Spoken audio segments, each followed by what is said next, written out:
I'm selling a rental property. I'm not carrying this around all day. It's for your house. A little over a week ago, the house that I have in Indianapolis that was serving as a rental since I bought it back in July of 2020, that officially went up for sale, and within that same day I got a bunch of offers and we're officially under contract. I'll get back to that in just a second, but if you're new to the channel, welcome. This is my monthly net worth series where I'm documenting my progress or lack thereof each month as I attempt to reach a $1 million net worth and a passive income of $30,000 per year. The goal is to reach that net worth number by the time I'm 30 years old. I'm currently 26, although it is pretty arbitrary in the grand scheme of things, but gotta have something to shoot for. If you're interested in following along, definitely subscribe. Now, last month I talked about how I was laid off from my big law job, and I've been trying to put a plan together for what was gonna happen now that I don't have to worry about having a big law job anymore. So I spent a lot of my time and energy over this past month getting my own law firm up and running, and that is all set to go now, and I'm able to represent people with my own law firm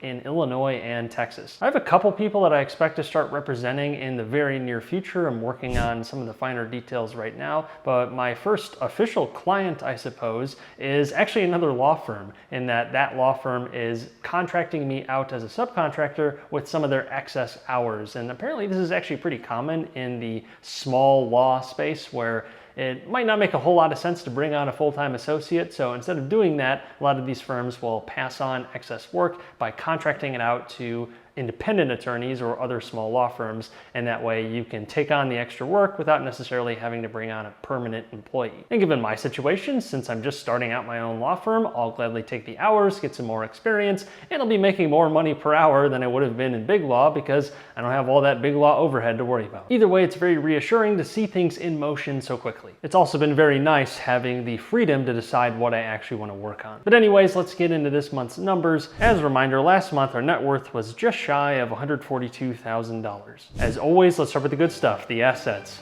We currently have around $60,000 in cash, which I believe is quite a bit lower than last month. And that's at least partly because I lent out $20,000 of it to someone I know, and that is for a real estate development, and it's really just a short-term bridge loan. So I should be getting this money back in just a few months. It's currently sitting in escrow, and I drafted the terms of the note to make sure that it wouldn't go anywhere without my approval. It wouldn't leave that escrow account. So barring some serious mismanagement by the escrow agent, this money should be pretty safe. And I'll be making some significant interest on the back end, so I thought it was worth taking a shot. And if all goes well, this could lead to future opportunities with the same business group. Time will tell. Now, moving on down to my 401k, since I'm no longer with the employer who sponsored that plan, I'm considering rolling this into one of my IRAs, the traditional IRA, since this is a traditional 401k, not a Roth 401k, which is all about the tax treatment of the proceeds that go into it. But if I roll it into an IRA, I'll have a lot more control into what I invest this in. Right now, it's all broad index funds, and I would plan on doing the same. But in any event, I'll have a bit more control over what goes on with those funds. I'm not in a huge rush to do that, but I probably will do that pretty soon. Otherwise, the other big thing to note on the asset side of things would be the rental property, the Indianapolis rental property that I mentioned I am under contract to sell to someone else. We're currently under contract for around $180,000, and this is considering that I bought the property for $85,000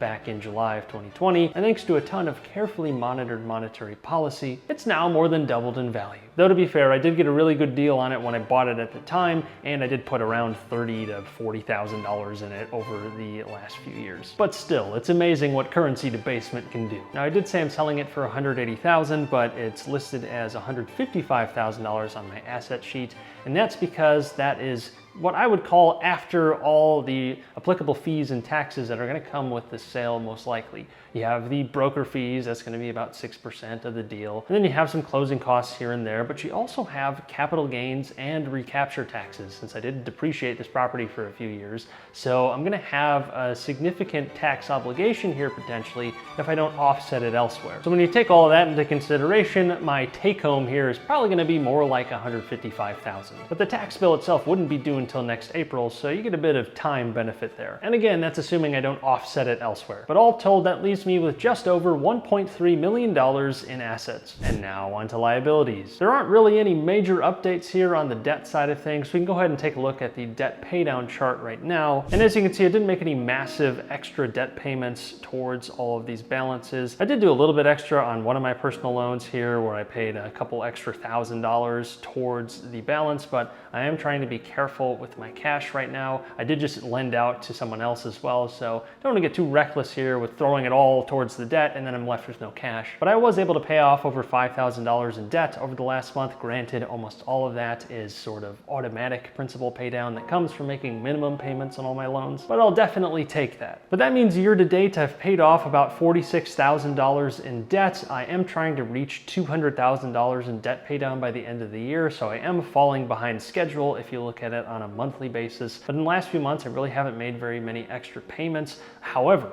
once I sell the Indianapolis rental property, I definitely expect to make some major debt payments, including paying off my promissory note. If we go back to the liability sheet, this is technically due in August of this year, so I'll be paying that off pretty soon. And I'm expecting to use the majority of the Indianapolis house proceeds towards paying off that loan and maybe some other loans as well. But that'll definitely do quite a bit to de-lever my situation. Whatever the case, by the end of this year, I do still intend on paying off a lot of debt. But in total, I'm still left with $1.15 million in liabilities, which means my net worth has grown to an all-time high of just shy of $154,000. which is a gain of over $12,000 from the previous month, and that has lowered our debt ratio down to 88.19%, and our passive income is at around $600 per month. So it was another productive month on the net worth side of things. Now going forward, a lot of my results are going to be very much dependent on how, one, my law firm is doing in my legal practice, since I am now responsible for bringing in my own clients,